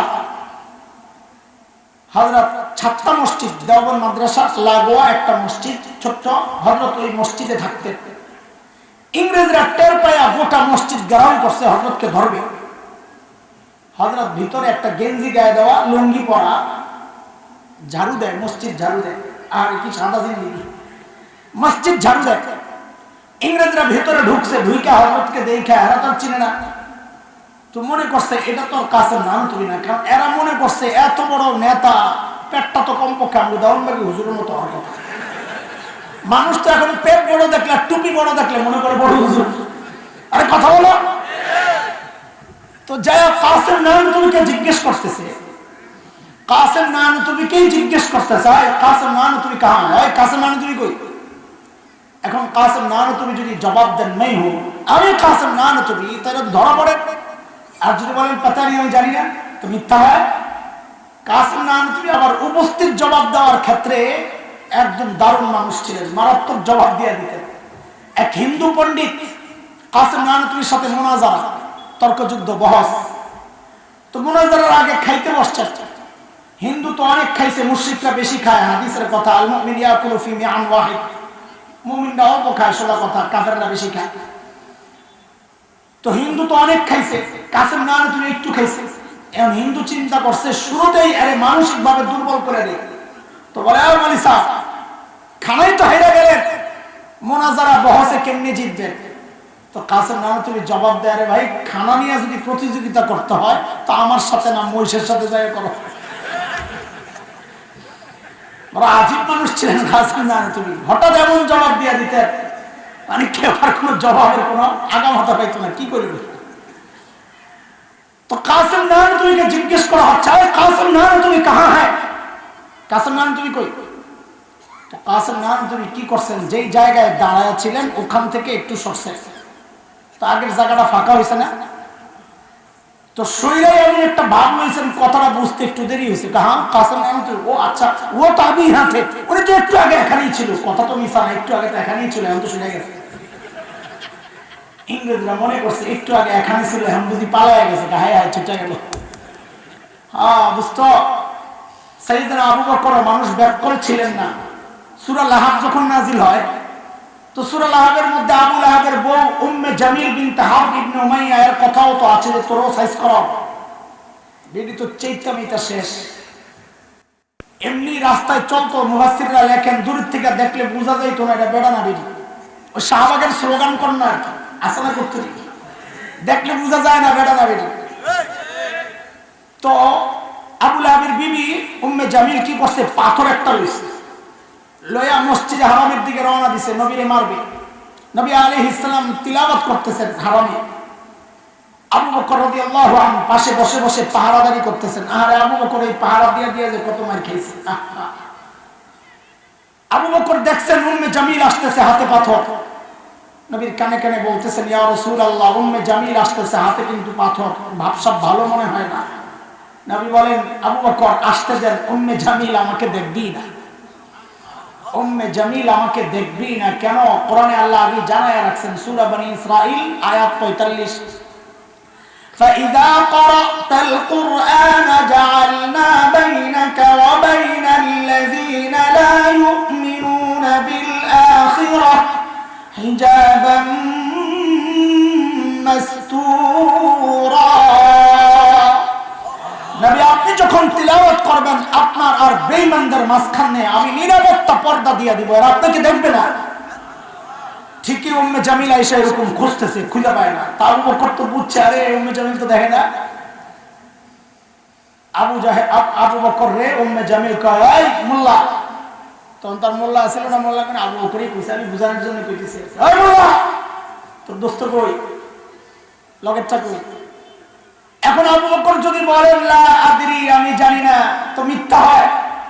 আর আবু বকর যদি বলেন এই যে নবী, তো আবু বকর মাইর খায়, কারণ উম্মে জামিল মনে করবে আবু বকর বিতলামি করতেছে, নাউযুবিল্লাহ, আবু বকর মিথ্যা বলতেছে। কারণ আবু বকর দেখাবে এই যে নবী, উম্মে জামিল কইব কই নবী, আমি তো দেখি না, তো শেষে আবু বকর মাইর খাইব। আবু বকর বড় আজীব জবাব দিয়েছেন, ইতিহাসে ছোট্ট করে লিখে দিয়েছেন। আবু বকর জবাব দিলেন উম্মে জামিলকে, খুঁজা দেখো, কি বলেন, খুঁজা দেখো, খুঁজে দেখো এটা সত্য কথা না মিথ্যা কথা, কোনটাই না। আমরের মধ্যে সত্য মিথ্যা নাই, হুকুমের মধ্যে সত্য মিথ্যা নাই, খুঁজে দেখো। হিজরতের সময় নবী আবু বকর রাস্তায়, কাফেররা খুঁজতেছে, ধরলেই 100 পুরস্কার। বহু দূরে এক কাফেলার হাতে ধরা পড়ছে নবী আর আবু বকর। এরা চিনে না, আবু বকর কেউ চিনে না, নবী কেউ চিনে না। খবর পৌঁছে গেছে দুইজন আসতেছে, ধরলেই 100। আবু বকর সামনে, নবী পেছনে। আবু বকরের ধৈর্যই জিজ্ঞেস করতেছে, মাম্মা তোমার সাথে এই লোককে? এখন আবু বকর যদি বলে লা আরিফ, আমি চিনি না, তো মিথ্যা হয়, সিদ্দিক কাটা যায়। আর যদি বলেন ইনি আমার নবী, তো নবুয়ত শেষ হয়, নবীকে ধৈর্য মেরে ফেলে। সাইয়েদনা আবু বকর চালাক, এটা বুঝাইতেছি, ব্যাকল না। কি জবাব দিলেন? হাযা রাজুল ইয়াহদিনি, ইনি মানুষ আমার রাস্তা দেখায়।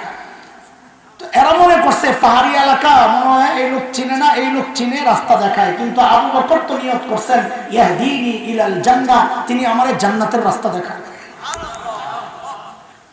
আবু বকর মানুষ ব্যাকল ছিলেন না, সরল সোজা। বুঝে আসছে কি কথা? মৌলবী কি হয় না, ব্যাকল হয় না, কি হয়? আরে সরল সোজা হয়, কথা বলো। কি হয়? সরল সোজা হয়, ব্যাকল হয়। আবু বকর বলেন, ওমর সব আমল আমারে দিয়ে দিবে। ভাই একটু ছোট্ট করে বলেন না, আমার কি দেওয়া লাগবে এটা আগে করতে। ওমর বলে, আবু বকর বেশি কিছু চাই না, অল্প। বলো অল্পটা কি? কই যে সাউর গুহায় 3 দিন যে নবীর সাথে ছিলেন, ওই 3 দিন আমাকে দিয়ে দিবেন, আমি আমার সারা জিন্দেগীর আমল আপনাকে দিয়ে দেব। কয়দিন? কয়দিন? আবু বকরের কয়দিন? ওমরের কয়দিন? সারা জীবন। হিসাব মিলে। কিন্তু এই 3 দিনে সাইয়েদনা ওমর কি বুঝলেন গুমর, যে এই 3 দিনের দাম আমার সারা জীবনের চেয়ে বেশি। কি সেটা? গোমরটা একটু বোঝা দরকার। আমি খালি ঘড়ির দিকে তাকাই, এই সিপা সাপায় ঢুকবো কিনা, কারণ চোরা গলি ঢুকলে আবার দায়িত্ব দেরি লাগে। গোমরটা একটু বুঝবে আপনারা, বোঝা দরকার।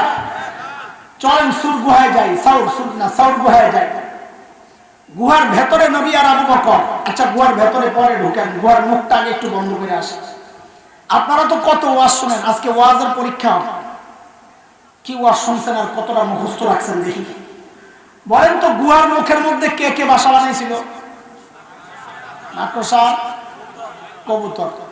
সঠিক উত্তরদাতাকে আজকের এই ইসলামী সম্মেলন সংস্থার পক্ষ থেকে পুরস্কার দেওয়া হবে, যে সঠিক উত্তর দিতে পারবে।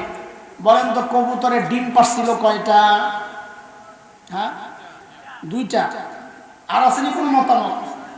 আর বলেন, ডরেও কয়টা? 2টার উপর সব ইত্তেফাক হয়ে গেছে, সব একজোট। মাশাআল্লাহ, এরকম ঐক্য তো কোথাও দেখি নাই। 2টা, মাশাআল্লাহ। আয় আল্লাহ। অনেকে ভাবছেন যে নবীর সাথে সংশ্লিষ্ট একটা গল্প নিয়ে আমি তামাশা করতেছি। হ্যাঁ, তামাশাই করতেছি। কেন? কারণ মুহাদ্দিসরা বলেছেন কবুতরের গল্পটা পুরাই জাল, বানোয়াট, মিথ্যা কথা। কবুতরই নাই, ডিমে বলতে। মাকড়সার জালের ব্যাপারটা কোন কোন মুহাদ্দিস বলেছেন জাল, কিন্তু কেউ কেউ বলেছেন জাল না, তবে দুর্বল। যেহেতু ঘটনা বর্ণনার ক্ষেত্রে, কারো মর্যাদা বর্ণনার ক্ষেত্রে দুর্বল বর্ণনা ব্যবহার করা যায়, এই জন্য আমি কথাটা বলতেছি। মাকড়সার জাল দিয়ে আল্লাহ নিরাপত্তা দিয়েছে।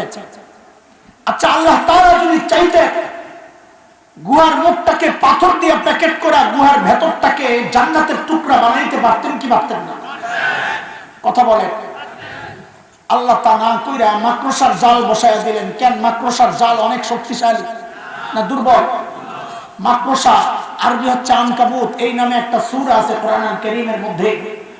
ওই জায়গায় আল্লাহ মাকড়সার জালকে কি বলেছেন? আল্লাহ বলেন, ওয়া ইন্না আহওয়ানাল বুয়ুতি লাবাইতুল আনকাবুত। জগতের সবচেয়ে হালকা আর দুর্বল ঘরের নাম হচ্ছে মাকড়সার ঘর। তাইলে আল্লাহ তাআলা এই দুর্বল ঘর দিয়ে নবী আর আবু বকরের নিরাপত্তা দিলেন কেন? শক্তিশালী ভাবে দিতে পারতেন না? আল্লাহ দুনিয়াবাসীকে দেখায়া দিয়েছেন, এই দুনিয়ার মানুষ দেখো, আমি যদি আমার দ্বীনকে বাঁচাতে চাই, আমার লাখো সৈন্যের দরকার লাগে না, পারমাণবিক অস্ত্রের দরকার লাগে না, ট্যাঙ্ক কামানের দরকার লাগে না, যুদ্ধ বিমান লাগে না, সাবমেরিন লাগে না। আমি আমার দ্বীনকে বাঁচাতে চাইলে মাকড়সার জাল দিয়েই বাঁচাইয়া দিতে পারবো। দরকার আবু বকরের ঈমান। কি দরকার? আবু বকরের ঈমান দরকার। ঈমান ঠিক থাকলে দুনিয়ার কোনো শক্তি নাই মুসলমানকে পরাজিত করে। কারণ ঈমান ঠিক থাকলে আমাদের মালিক হচ্ছেন আরশে আজিমের মালিক। শেখ উমর মুখতার রহমতুল্লাহি আলাইহি এই শতাব্দীর অন্যতম শ্রেষ্ঠ বিপ্লবী, দখলদাররা সিদ্ধান্ত নিল উনি যে এলাকা থেকে প্রতিরোধ যুদ্ধ করছেন ওই এলাকা বোম্বিং করে শেষ করে দিবে। একজন এসে বলল, হযরত এলাকা ছাড়া লাগবে, আমাদের কাছে বিমান বিধ্বংসী অস্ত্র নাই, আমরা মারা পড়ব। শেখ ওমর মুখতার বড় আজীব এক প্রশ্ন করেছেন, ওই প্রশ্নটাই ওনার জবাব, ঈমানদীপ্ত জবাব। তিনি জিজ্ঞেস করলেন, আচ্ছা বলো তো তাদের বিমানগুলো কি অনেক শক্তিশালী? তো বলে হ্যাঁ অনেক শক্তিশালী। বলে কত শক্তিশালী? ওই বিমানগুলা আরশের উপরে দিয়ে যায় না আরশের নিচে দিয়ে যায়? তো যিনি কথা বলতেছেন তিনি হাসতেছেন, ভাই কি বলেন আপনি, কোথায় আরশ, কোথায় সাত আসমান, কোথায় মহাশূন্য, এর কত নিচে দিয়ে ওই বিমানগুলা যায়? তো শেখ ওমর মুখতার বলেন, তাইলে ভয় পায় লাভ কি? তাইলে আর ভয় পায় লাভ কি? যদি আরশের উপর দিয়ে যেত তাইলে আমি ভয় পেতাম যে আমাকে রক্ষা করবেন যে আরশের মালিক। বম যদি একটা তার উপর পড়ে তিনি যদি মারা যান তো আমারে বাঁচাবে কে? যেহেতু আরশের নিচে দিয়েই যাবে, আমার কোনো টেনশন নাই, যার মালিক আছে তার কোনো টেনশন নাই। এরা দোস্ত, তিনি মূলত সূরা আত-তাওবার শেষ আয়াতের তরজমা শোনাইছেন। আল্লাহ তাআলা এই আয়াতের মাধ্যমে প্রিয় হাবিব সাল্লাল্লাহু আলাইহি ওয়াসাল্লামকে সান্ত্বনা দিয়েছেন। আল্লাহ বলেন, ফাইন তাওয়াল্লাউ ফাকুল হাসবিয়াল্লাহ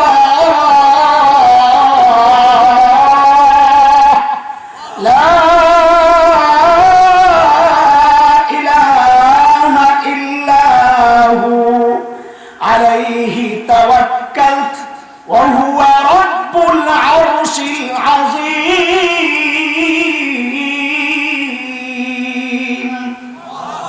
নবী আপনি জানিয়ে দেন, দুনিয়ার মানুষ যদি আপনাকে পিঠ দেখায় আপনি জানিয়ে দেন আমি আমার মালিকের উপর ভরসা করি, তোদের কোনো ভরসা আমার নাই, তিনি ছাড়া আমার কোনো মাবুদ নাই। তার ক্ষমতা জানো, তিনি আরশে আজিমের মালিক। এর দোস্ত, এটাই হচ্ছে ইতিহাস। যার মালিক আরশে আজিমের মালিক, তাদের অস্ত্র থাকে না, তাদের শক্তি দুনিয়ার অত না থাকলেও তারা পরাজিত হয় না। এটাই ইতিহাস। ইতিহাসের পরিবর্তন হয় না। সূরা আহজাব আয়াত 62 মালিক বলেছেন, সুন্নাতাল্লাহিল্লাতী قد خلت من قبل ولن تجد لسنة الله تبديلا। আল্লাহর সিস্টেমের কোনো পরিবর্তন হয় না। আগের সিস্টেম যা ছিল এখনো তাই। আগের সিস্টেম ছিল, নমরুদের মালিক ছিল না, নমরুদ পরাজিত হয়েছে। ফিরআউনের মালিক ছিল না, ফিরআউন পরাজিত হয়েছে। ইব্রাহিম আলাইহিস সালামের মালিক ছিল, তিনি জয়ী হয়েছেন। মুসা আলাইহিস সালামের মালিক ছিল, তিনিও জয়ী হয়েছেন। বিলাল হাবশীদের মালিক ছিল, তারাও জয়ী হয়েছিলেন। আজকে যারা আমাদেরকে লাল চক্ষু দেখাও, ঘাড় মটকাতে চাও, হাত টানতে চাও, স্পষ্ট করে জানিয়ে দিতে চাই আমাদের মালিক আছে, আমাদের জয় সুনিশ্চিত। তোরা যতই লাভ জাপ দেখাস তোদের পরাজয় নিশ্চিত, পরাজয় নিশ্চিত, পরাজয় নিশ্চিত।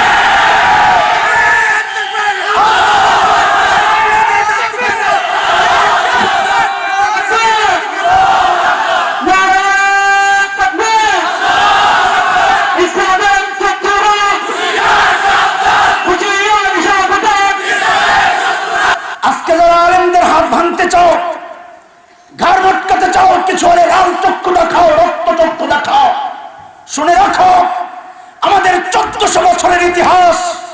ওই লাল চক্ষুকে আমরা ভয় পাই না, আমরা ভয় পাই আমার রবকে। কথা বলেন ঠিক কিনা? ঈমান যেহেতু এনেছি, এই জীবনের কোনো দাম নাই। জান্নাতের বিনিময়ে জীবনকে আল্লাহর কাছে বিক্রি করে দিয়েছি।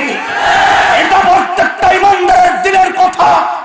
আমার শরীর থেকে, দেহ থেকে আমার কল্লা আলাদা হতে পারে, আমার বুক থেকে কোরআনকে আলাদা করা যাবে না।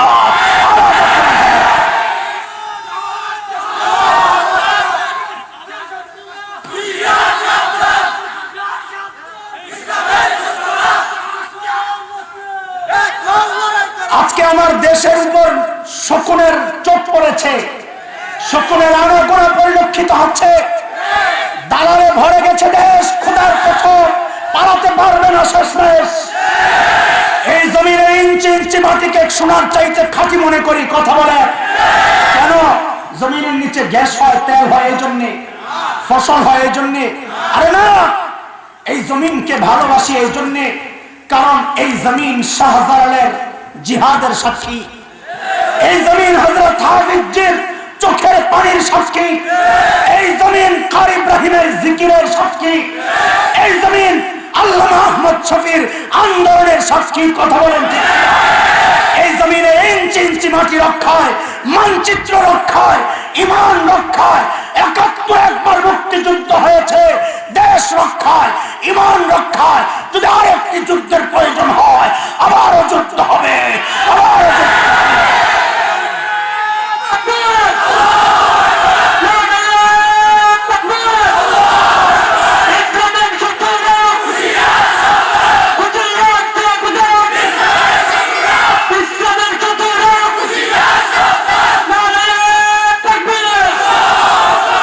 কোন দল আমাদের প্রতিপক্ষ নয়, কোন ব্যক্তি প্রতিপক্ষ না। আমরা কাউকে ক্ষমতা থেকে নামানোর আন্দোলন করি না, আমরা কাউকে ক্ষমতায় ওঠানোর আন্দোলন করি না। আমরা আল্লাহকে ভালোবাসি, নবীকে ভালোবাসি।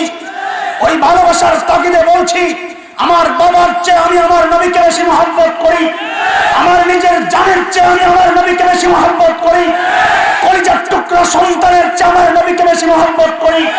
আমার নবীর ইজ্জত রক্ষায়, আমার নবীর দিন রক্ষায় যদি এই জীবনটা 1000 বার দিতে হয়, রক্ত দিতে প্রস্তুত আছি, জীবন দিতে প্রস্তুত আছি, কল্লা দিতে প্রস্তুত আছি।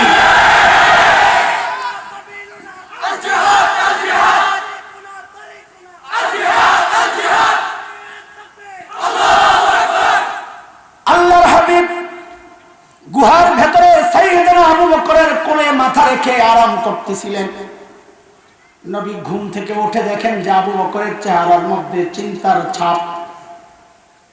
আরে দোস্ত, একটু বুঝে নেন, আবু বকরের চিন্তা কার জন্য? নিজের জন্য না নবীর জন্য?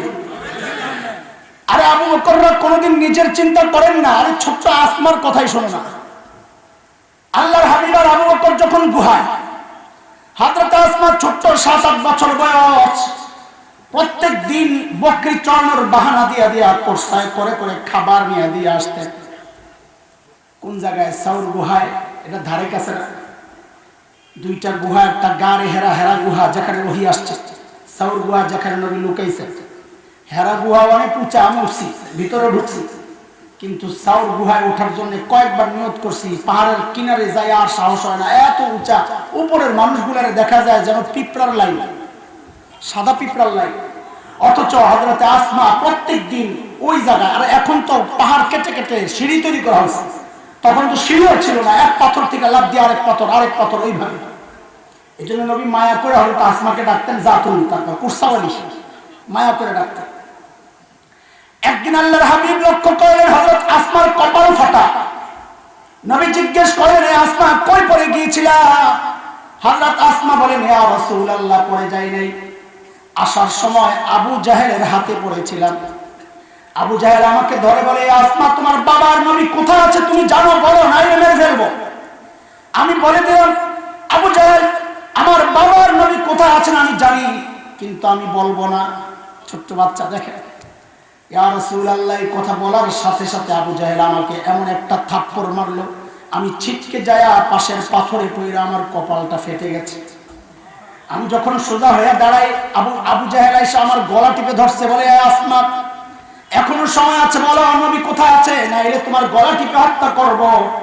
ইয়া রাসূলুল্লাহ, আমি আবু জাহেলকে জানায়া দিলাম, আবু জাহেল, শুনেন, আপনি আমারে মারতে তো পারবেন, কিন্তু শুনে রাখেন, আমি আমাকে আপনার হাওয়ালা করতে পারবো, কিন্তু আমার নবীকে আমি আপনার হাওয়ালা করব না।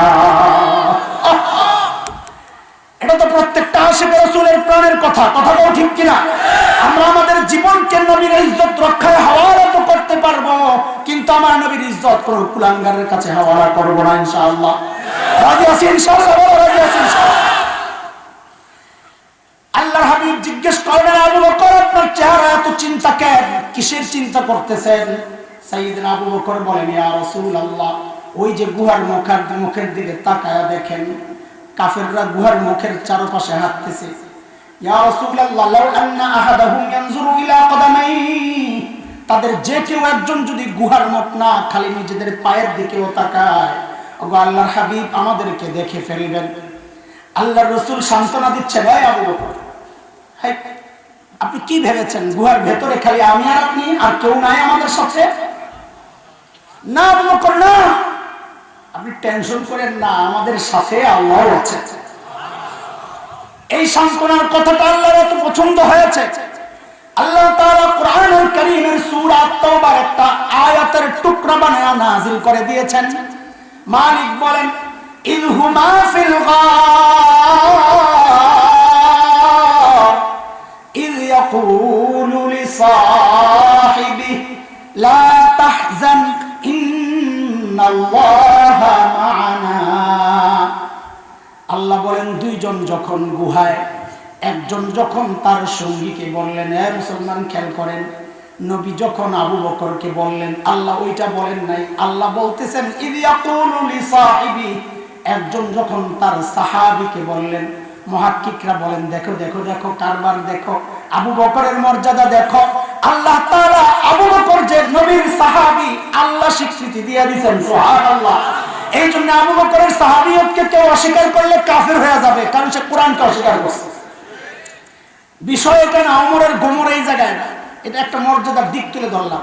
ওমরের গোমর পরের জায়গায়। নবী বলেন, আবু বকর আপনি ঘাবড়ায়েন না, ইন্নাল্লাহা মা'ানা, আবু বকর আল্লাহ আমাদের সাথে আছেন।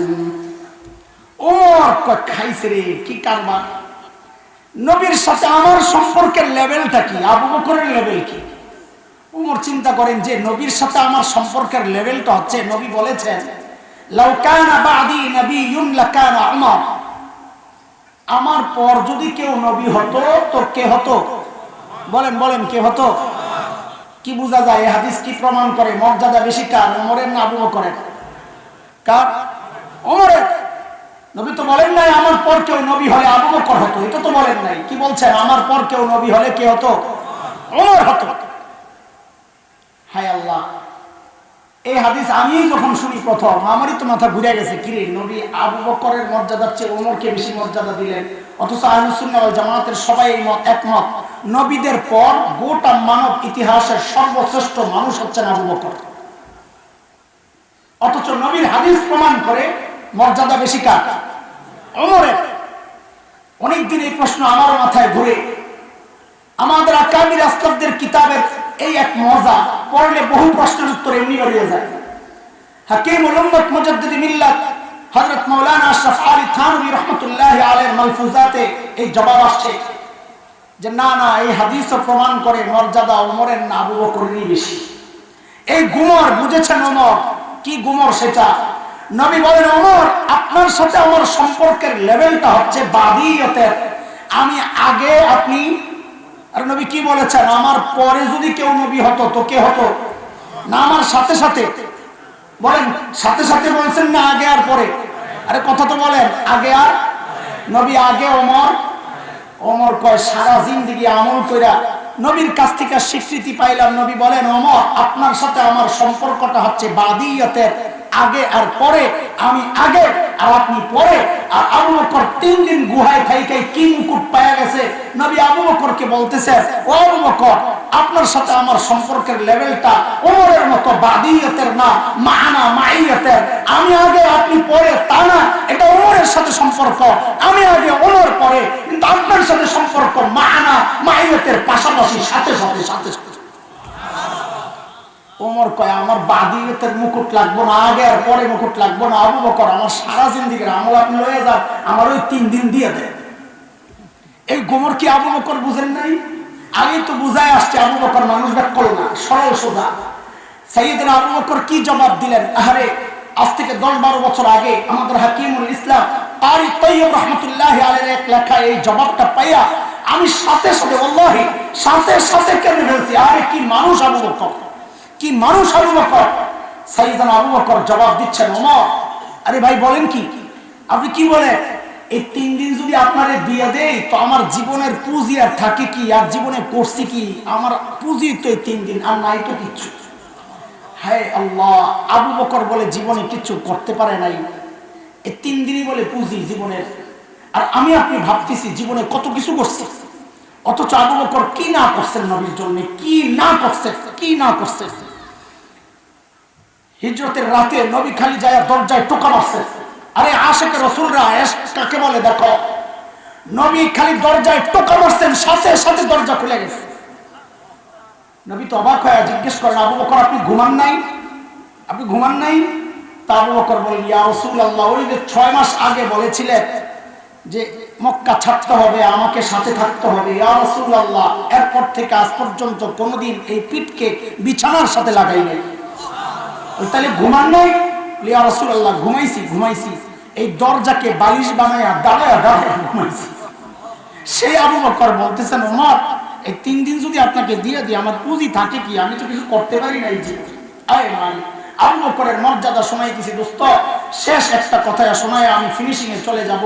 তাবুকের যুদ্ধ, আবু বকরের মর্যাদার আর একটা দিক শোনায় আমি ফিনিশিং এ চলে যাব। তাবুকের যুদ্ধ, নবী আলাইহিস সালাম চাঁদা চেয়েছেন। এই যে আমরা মাদ্রাসাওয়ালারা চাঁদা চাইলে অনেকের চোখ বড় বড় হয়ে যায়, আমাদেরকে টিটকারি করে, বিদ্রুপ করে। আরে সাধারণ মানুষ থেকে চাঁদা আইনা দ্বীনি কাজ করা এটা নবীর সুন্নাহ। যে চাঁদা নিয়ে ঠাট্টা করে সে নবীর সুন্নাহ নিয়ে ঠাট্টা করে। নবী আলাইহিস সালাম চাঁদা চেয়েছেন, এই কার কাছে কি আছে নিয়ে আসো। আজকে ওমর বড় খুশি, আবু বকরকে হারাইয়া দিলে। সারা জিন্দেগীর মিশন ওনার এটা, আবু বকরকে কেমনে হারাইবে। দৌড়ায় বাড়িতে গেছে, যায়া ঘরে যা ছিল সব নামাইয়া 2 ভাগ করছে। 1 ভাগ ঘরে রেখে আসছে, আরেক ভাগ গাট্টি করে নবীর দরবারে নিয়ে আসছে। ইয়া রাসূলুল্লাহ, আমার চাঁদা। নবী জিজ্ঞেস করেন, ওমর কি নিয়ে আসছে? কি জিজ্ঞেস করছেন? আমার সাথে বলেন, ওমর কি নিয়ে আসছে? কি জিজ্ঞেস করলেন? ওমর বলেন, আবার বলেন, কথাটা মনে রেখেন, পরে কাজে লাগবে। হযরত ওমর জবাব দেন, ইয়া রাসূলুল্লাহ, ঘরে যা ছিল অর্ধেক আনছি, অর্ধেক রাইখে আসছি। ঠিক আছে। এইবার আবু বকরের পালা। ওমর অপেক্ষা করতেছেন, নবী অপেক্ষা করতেছে, আবু বকর কি নিয়ে আসে। আহারে সাইয়েদনা আবু বকর আনবেন কি? নাই তো কিচ্ছু। আবু বকর আসতেছেন, নবীও তাকায় রয়েছেন, আহারে আমার আবু বকর আসতেছে। ওমরও তাকায় আছে। আমার কাছে লাগে ওমরের ভিতরে ভিতরে একটা অবস্থা তৈরি হয়েছে যে আজকে একটা স্লোগান হবে, জিতিল রে জিতিল, ওমর জিতিল। এটা ভাবলে বলে দিছে ওমর। হাই হাই হাই। সাইয়েদনা আবু বকর পুটলা, ছোট্ট পুটলা নিয়ে আসতেছে। ও ভাই, বর্ণনার আকপিস মিলাইলে যা বোঝা যায়, ওই পুটলার ভেতরে ছিল সাইয়েদনা আবু বকরের গায়ের জামা কাপড়গুলা। তাহলে পড়ছেন কি পরে আসছে? রিওয়ায়াতের এতটুকু অংশ দুর্বল। দেখেন, যেটা দুর্বল আমরা বলে দিব, যেটা জাল বানোয়াট বলে দিব, আপনাদের সাথে খেয়ানত করবো না আমরা। রিওয়ায়াতের এতটুকু অংশ দুর্বল যে সাইয়েদনা আবু বকর ঘরে একটা চাটাই ছিল, ওইটাকে গায়ে জড়াইছে। জড়াইয়া কি করছেন? আহারে এই কথাও আসছে, খেজুর গাছের কাটা দিয়া সাইয়েদনা আবু বকর ওই চাটাইয়ের বুতাম বানাইছে। খেজুর গাছের কাটা দিয়া নবী আলাইহিস সালামের সামনে ওই চাঁদা পেশ করছেন। ইয়া রাসূলুল্লাহ, আমার চাঁদা। আল্লাহর হাবিব জিজ্ঞেস করতেছেন, আবু বকর ঘরে কি রাইখা আসছে? ওমরকে কি জিজ্ঞেস করছিলেন? ওমর কি আনছে? আবু বকরের বেলায় নবী প্রশ্ন ঘুরাইয়া দিয়েছেন, কয় আবু বকর ঘরে কি রাইখা আসছে? সাইয়েদনা ওমর মনে মনে বেজার, কয় গেল দোস্তের জন্য নবী প্রশ্ন ঘুরাইয়া দিয়েছে। আমি তো আজকেও হাইরা গেলাম, কেন? আমি তো ঘরে অর্ধেক রাইখা আসছি, আবু বকর কিছু রাইখা আসছে বলে মনে হয় না। সাইয়েদনা আবু বকর কি জবাব দিলেন? আরে আবু বকরের জবাব কি শুনবা? আগে আবু বকরের ছোট্ট মেয়ে আসমার জবাব তো শুনো। নবী আর আবু বকর যখন হিজরত করে মদিনার পথে, আবু বকর তো গাট্টিতে কইরা স্বর্ণ মুদ্রা ঘরে যা ছিল সব নিয়ে নিছে। আবু বকরের বাবা হযরতে আবু কুহাফা রাদিয়াল্লাহু আনহু তখনও মুসলমান হন নাই, তিনি মক্কা বিজয়ের দিন মুসলমান হয়েছেন। তো আবু কুহাফা আবু বকরের উপর মহা খেপা, ছেলে মুসলমান হয়ে গেছে, বাড়িতে আসে না, খোঁজ খবর লয় না। কিন্তু আবু বকর যে চলে গেছে, এখন তো নাতিপুতির জন্য মায়া তো লাগতেছে। বড় ছেলে আব্দুর রহমান, তিনিও তো মুসলমান হন নাই, তো এই বাচ্চাদের খবর লয় কে? তো দাদা তো এই জন্য খবর নিতে আসছে। আবু বকরের ঘরে আইসা হযরত আসমাকে ডাক দিয়া আবু কুহাফা জিজ্ঞেস করতেছেন, দাদু ভাই, বাবা তো মনে হয় ঘরে কিচ্ছু রাইখা যায় নাই, আম্মুকে জিজ্ঞেস করো না একটু কি লাগবে? দাদু ভাই দিয়ে যাই, কি লাগবে জিজ্ঞেস করো। হযরত আসমা কি জবাব দিলেন? ছোট্ট বাচ্চা, আরে কি পরিবার এটা? হযরত আসমা জবাব দিচ্ছেন, দাদু ভাই আপনি কোনো টেনশন করেন না, আব্বা ঘরে যথেষ্ট পরিমাণ রেখে গেছে, আব্বা ঘরে যথেষ্ট পরিমাণ রেখে গেছে। হযরত আবু কুহাফা চলে গেছে, রাস্তায় যায় মাথায় আসছে, আরে আমার ছেলে আবু বকরকে আমি চিনি, যেই লেভেলের পাগল, এই বুঝে আবার যথেষ্ট পরিমাণ রেখা যাবে, এই কথাটার মধ্যে কেমন কেমন জানি লাগতেছে। হযরত আবু কুহাফা আবার ফেরত আসছে, আয়েশা হযরত আসমাকে জিজ্ঞেস করতেছেন, দাদু ভাই একটু বলো না, যথেষ্ট পরিমাণ কি রেখে গেছেন একটু বলো না। হযরত আসমা জবাব দিচ্ছেন, দাদু ভাই, আব্বা যাওয়ার সময় ঘরে আল্লাহ আর তার রাসূলকে রেখে গেছেন। আমাদের জন্য এটাই যথেষ্ট, আপনি টেনশন করেন না। ছোট্ট বাচ্চা আসমা যদি এই জবাব দেয়, তো বাবা আবু বকরের জবাব কি হইতে পারে? সাইয়েদনা আবু বকর জবাব দিচ্ছেন, ইয়া রাসূলুল্লাহ, ওই যে ঘরের বেড়াগুলো খেজুর পাতার বেড়া, ওগো আল্লাহর হাবিব, আসার সময় বেড়াগুলারে থাপড়ায়া থাপড়ায়া আসছি। কেন? মাঝে মধ্যে সুই গেঁথে রাখতাম, সুই যেন একটা সুই পর্যন্ত ঘরে থেকে না যায়, ওই সুইটা যেন আমার কোনো মুজাহিদ ভাইয়ের কাজে আসে। ওগো আল্লাহর হাবিব, আসার সময় ঘরে একটা সুইও রেখে আসি নাই, কেবল আল্লাহ আর তার রাসূলকে রেখে আসছি। আবু বকরের মর্যাদা শুনাই দিছি, খেয়াল করেন। এর মধ্যে জিবরাইল আমিন হাজির, নবীকে সালাম দিয়ে বলছেন, ইয়া রাসূলুল্লাহ, আল্লাহ আবু বকরকে সালাম পাঠাইছেন। আরে দোস্ত, নবী যেমন আবু বকরের বেলায় প্রশ্ন ঘুরাইয়া দিয়েছেন, আল্লাহর প্রশ্ন উল্টা। আমি আপনি ইবাদত করি কাকে খুশি করার জন্য? কাকে? কাকে? জিবরাইল আমিন বলেন, ইয়া রাসূলুল্লাহ, আল্লাহ জানতে চেয়েছেন, আল্লাহ জানতে চেয়েছেন, আল্লাহ তো আবু বকরের উপর রাজি, আল্লাহ তো আবু বকরের উপর রাজি। আল্লাহ জানতে চেয়েছেন আবু বকর আল্লাহর উপর রাজি কিনা। এত কষ্টে থাইকা আবু বকর আল্লাহর উপর আবার নারাজ নেই। আল্লাহ তো জানেনই, আল্লাহ জানেন, সবই জানেন, তাও চাচ্ছেন আবু বকর মুখ দিয়ে বলুক। সাইয়েদনা আবু বকর এই কথা শুই নাই, বাচ্চাদের মতো হাউমাউ করে কান্না শুরু করছেন, ইয়া রাসূলুল্লাহ, আমি আমার রবের উপর রাজি, ইয়া রাসূলুল্লাহ, আমি আমার মালিকের উপর রাজি, ইয়া রাসূলুল্লাহ। এর দোস্ত, এই হচ্ছেন আবু বকর।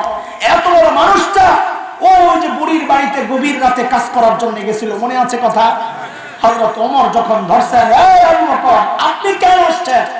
এত বড় মানুষ। আবু বকর জবাব কি দিচ্ছেন? আবু বকর জবাব দিচ্ছেন, ওমর, এই কাজগুলো আপনাকে দিলেও পারতাম, আপনাদেরকে দিলেও পারতাম, কিন্তু ভাই, আমি কি আমার আখিরাত কামাই করব না? এই মালিক, আমি কি আমার আখিরাত কামাইব না? আবু বকরের এত বড় মানুষ, আখিরাত কামাইয়ের এত ফিকির। হযরত ওমর কত বড় মানুষ। এক হাদিস তো শোনা, নবী বলেছেন, ওমর আমার পরে নবী হলে ওমর হতো। এক হাদিসে নবী বলেছেন, ওমরু ফিল জান্নাহ, ওমর জান্নাতি। আমি আপনি হকের উপর চললে বলা হয় লোকটা হকপন্থী। ওমর সম্পর্কে নবী বলেছেন উল্টা, দারাল হাক্কু হাইসু দারা, ওমর যেদিকে যায় হক তার পেছনে পেছনে যায়। মানে ওমর হকপন্থী না, বরং হক ওমরপন্থী। এত বড় মানুষ ওমর। নবী আলাইহিস সালাম যখন মেরাজে জান্নাতে গিয়েছিলেন ভ্রমণে, জান্নাত থেকে ফেরত এসে নবী বলেছেন, আহারে, জান্নাতে আমি ওমরের বাড়িটা দেখছি। নবী উচ্ছ্বাস প্রকাশ করছেন, আনন্দ প্রকাশ করছেন যে জান্নাতে ওমরের বাড়িটা দেখছি, আরে কি সুন্দর বাড়ি। আমার দিল চাইছিল একটু বাড়ির ভেতরে ঢুকি, কিন্তু ওমরের যে গায়রত, ওমরের যে আত্মমর্যাদা বোধ, প্রেস্টিজ, অনুমতি ছাড়া তো ঢোকা যায় না কারো ঘরে। কোরআনের নির্দেশনা, সূরা নূর, ইয়া আইয়ুহাল্লাযীনা আমানু লা তাদখুলু বুয়ুতান গায়রা বুয়ুতিকুম হাত্তা তাস্তানিসু ওয়া তুসাল্লিমু আলা আহলিহা। কারো ঘরে তো অনুমতি ছাড়া ঢোকা নিষেধ। ওমর যদি ঢুকলে মাইন্ড করে, এই জন্য আমি ঢুকি নাই। হযরত ওমর বাচ্চাদের মতো কান্না শুরু করছেন, আবি কাবিলতু ইয়া রাসূলুল্লাহ, আপনার সাথে ওই যে আমার আত্মমর্যাদা বোধ, আপনি একটু ঢুকলেন না কেন ইয়া রাসূলুল্লাহ, একটু ঢুকলেন না কেন? এত বড় মানুষ ওমর, অথচ আখিরাতের ফিকিরের কি অবস্থা, আখিরাতের চিন্তা কিভাবে করেছেন। আয় হায়, আবু লুলু মাজুসির ছেলে ফজরের নামাজের সময় বিষাক্ত খঞ্জর দিয়ে হযরত ওমরের পেটে যখন চালায়, হযরত ওমরের নাড়ি বুড়ি বের হয়ে গেছে। কাপড় দিয়া পেঁচায় হযরত ওমরকে শোয়া দেওয়া হয়েছে মসজিদে নববীর ফ্লোরে। হযরত ওমর বেহুশ, একজনের কোলে মাথা। হঠাৎ একটু হুশ ফিরছে হযরত ওমরের, নামাজের খবর নিছে। ওই কঠিন মুহূর্ত দরজার কাছে এক যুবক দাঁড়ায় আছে কাপড় টাকনোর নিচে। ওই মুহূর্ত ডাক দিছে না, এই কাপড় উপরে উঠাও। দিনের ব্যাপারে হয়তো ওমর কত সিরিয়াস ছিলেন।